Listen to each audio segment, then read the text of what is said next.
선거 반대를 명분으로 무당대가 투표하지 못하도록 선거구를 공격하고 선거관리위원장이 피살되는 일이 발생하였다.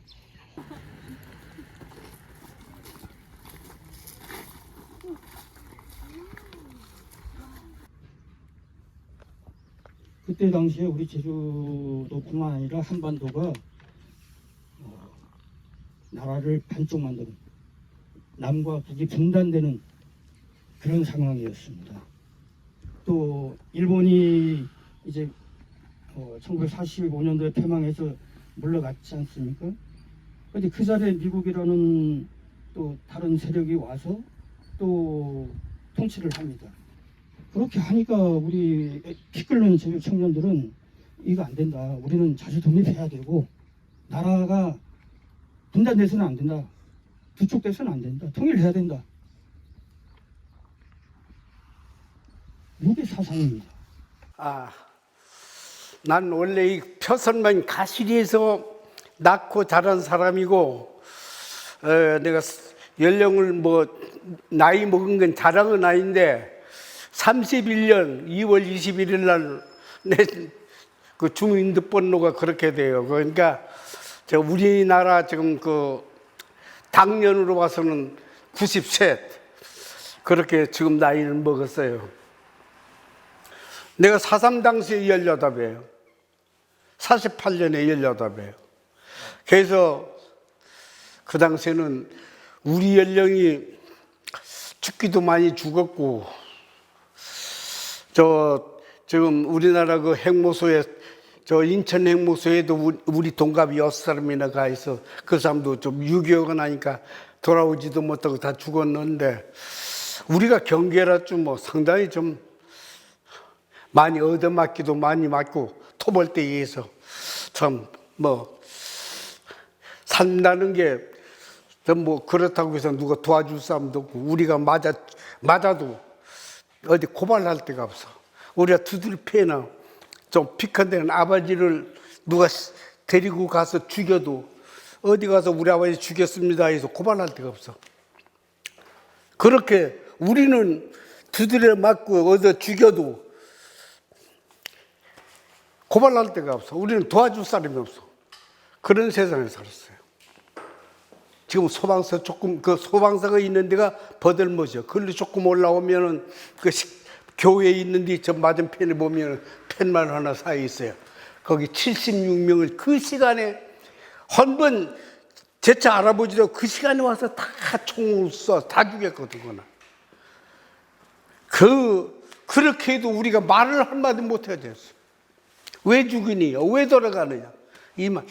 그러니까 우리는 정부도 없고 누가 도와주는 사람도 없고, 우리는 그냥 죽여도 빅한데는 학생들한테 그 서북 청년들이 와서 다닐 때도 조금 처제들 데리고 들어가서 강간을 해도 누가 좀 하소연 하고 말하면 죽이는데, 우리는 사람을 죽음을 해서 그 사람들 우리 맞으면 총으로 쏘아 죽여도 그 사람들은 책임을 지지 않냐니까.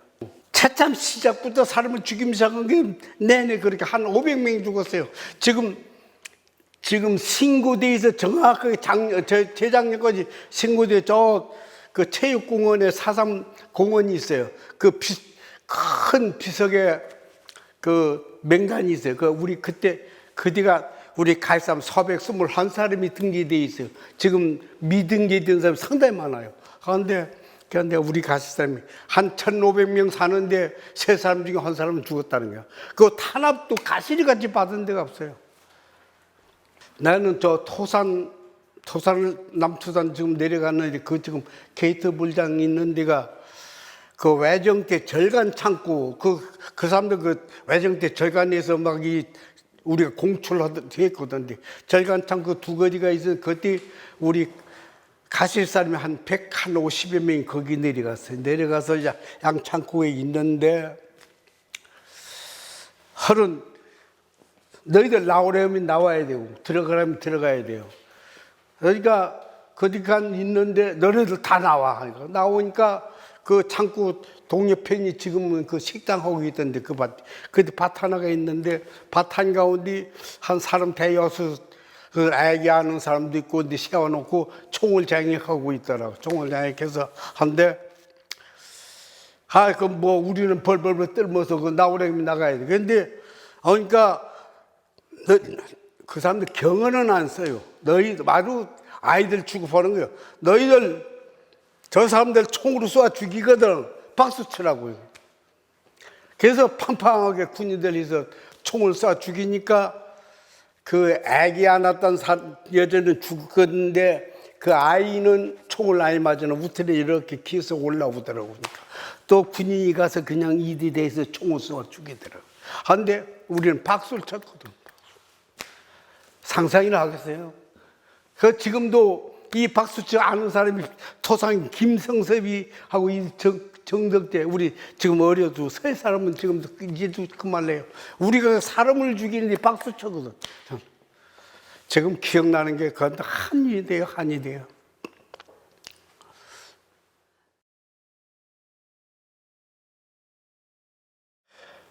사삼은 비극이지 뭐. 그보단 더 살을 비참할 수는 없어요.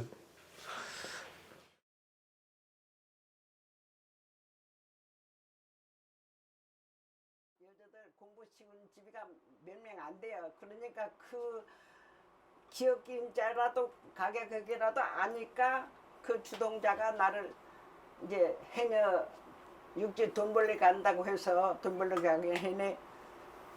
나도 그러면 돈 벌러 가고 돈강 벌고 구경하고 육지 가자고. 그래서 도장을 받아갔어요. 그 도장의 원인으로 그 도장이 남로당에 가입을 해녀 모집 서류가 아니고 남로당의 가입 서류에 도장을 찍어본 거라 내가. 그래서 그 원인으로 내가 형무소까지 갔다 왔어요. 밤에는 창고에 가서 이렇게 잠자고 낮에는 운동장에 나와서 또 이렇게 해서 하루 종일 운동장에 밥은 두께 얻어먹고. 그래서 그때 제주시에서 군재판을 받았어요. 군재판은 이제 뭐 여기서는 민사재판이요 군재판이 해도 변호사 사고 뭐 법원에도 있고 하지만은 거기서는 몇백 년 그 우리 사삼에 걸린 사람 다 운동장에서 그냥 일로만 불러가지고 이제 진역 몇 년, 금고 몇 년, 진역이 아니고 금고요. 금고라는 것은 호적에 붉은 선이 없는 거예요. 진역은 민사재판의 진역은 우리 호적에 붉은 것이 죽을 때까지 있지만은 군사재판은 금고라고 해서 붉은 것이 없나고 그런 말만 들었어. 우리 뭐 그때 15, 16이나 뭐 분사하라. 그래서 군재판 받아가지고 전주 행모소로 배로 실려갔어. 거기서 호명할 때 누구는 1년 금고 1년. 그래서 호명을 해니 이제 유시장 생활을 1년 선고받아가지고 10개월 살고 왔어. 10개월 살아서 와서 이거 18세에 석방해가지고 와가지고 시집 와서 여기 남편이 도와주고 다 알면서 이제 결혼했으니까 여기 와서 자식들도 많이 나고 그래서 우리 남편은 58살에 머리 파편 맞아 나니까 그 후유증으로 돌아가 버리고 이때까지 내가 군남매를 거느리면서 지금까지 살아왔어. 그런데 지금 내 일생 동안 그런 수모를 당해서 동네에서 누게 진역가운 처녀라고 해서 알아주지도 않고 부모들도 그만큼 남한테 내 얼굴들을 못 다니고 이제는 내가 그 수모를 당하고 살아서 이 사삼말만 해가면은 내가 싫어해 주는 거다 이 마음이. 사삼 생각하면 진짜 이런 인터뷰도 지금 싫어.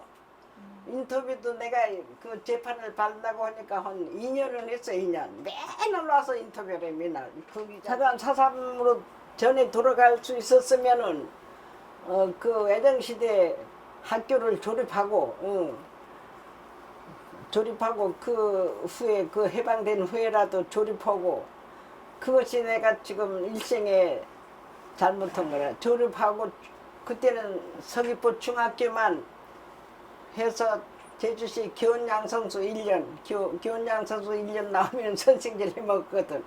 그거를 나가 그 보람으로 학교는 붙었는데 그 미국 비행기가 와가지고 총만 맨날 쏘니까 어머니네가 학교 마당에서 총마당 중내놓으면 못하게 하나니 5학년 중퇴해가지고 해방해서 못했지.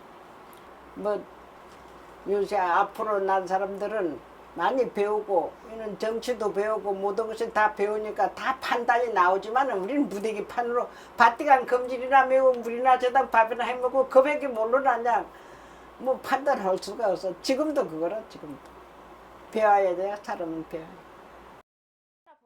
이제 아마 그 이름 바꿔본들 무슨 소용이 있어. 사삼은 사삼이지만. 저는 1947년 9월 15일 그때 당시 제주도 남자죽은 성산면 난산리 1401번지에서 출생했습니다. 사산 당시 그 피해 그 입은 경위를 말을 하자면은 저희 아버지 이야기부터 먼저 해야 되는데 저희 아버지가 1946년 11월 달에 23살 나이에 제주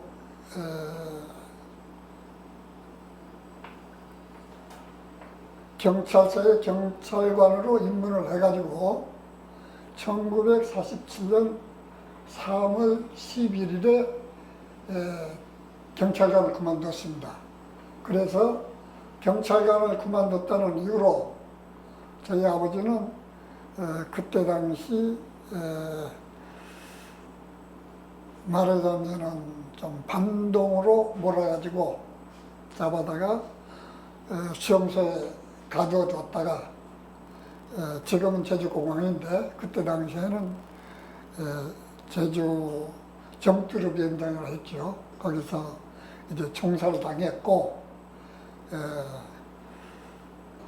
할머니, 할아버지, 고모, 뭐 작은 아버지 이루 말할 수 없이 이제 숨어서 다녀야 됐습니다. 왜냐하면은 역적으로 몰아가지고 반동으로 몰아가지고 그때 당시에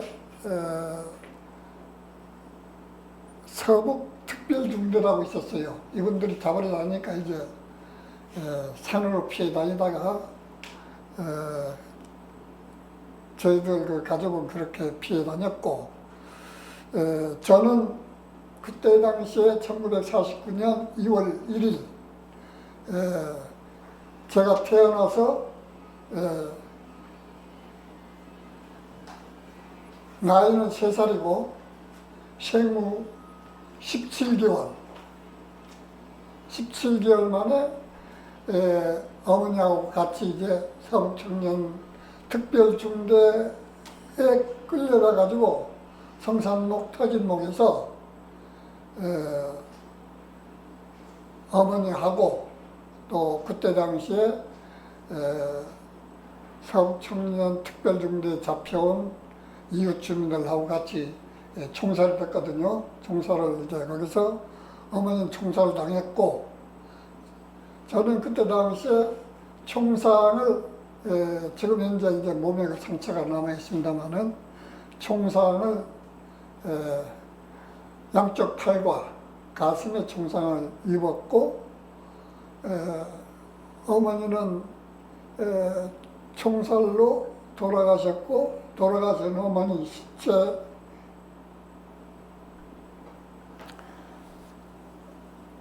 돌아가신 어머니 시체 위에서 피투성이가 된 저는 어머니 시체 위에 기어다니는 것을 그때 당시 성산포 주민이 나를 어린 생명에 그 총살당한 시체 위에서 기어다니는 어린 생명을 보고 그때 당시 성산포에 거주하고 있는 아주머니가 나를 데려다가 지국정성으로 보살펴 주셔가지고 저를 오늘날까지 이렇게 살아오게 됐습니다.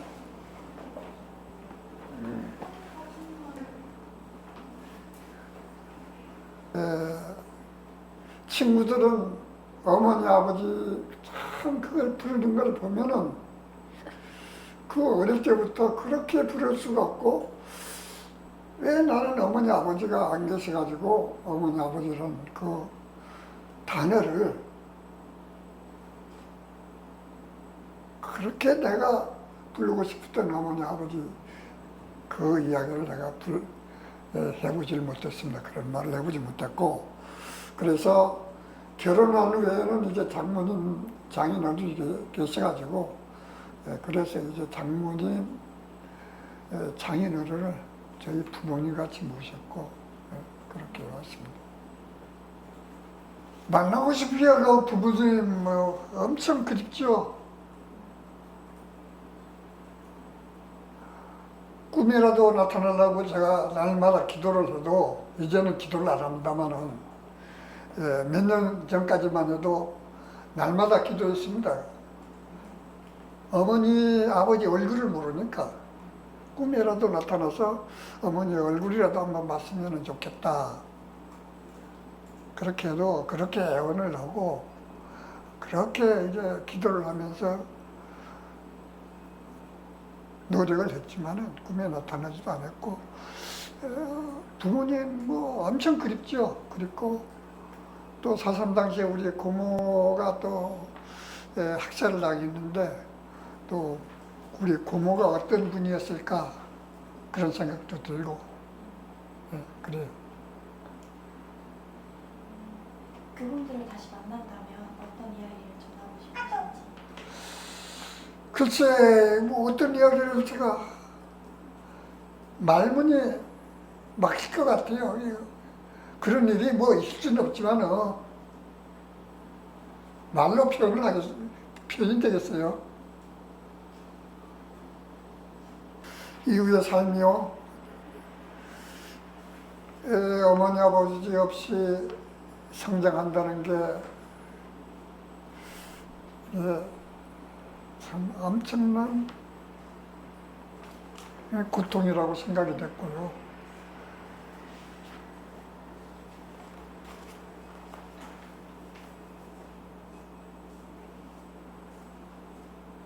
너무나 힘들었죠.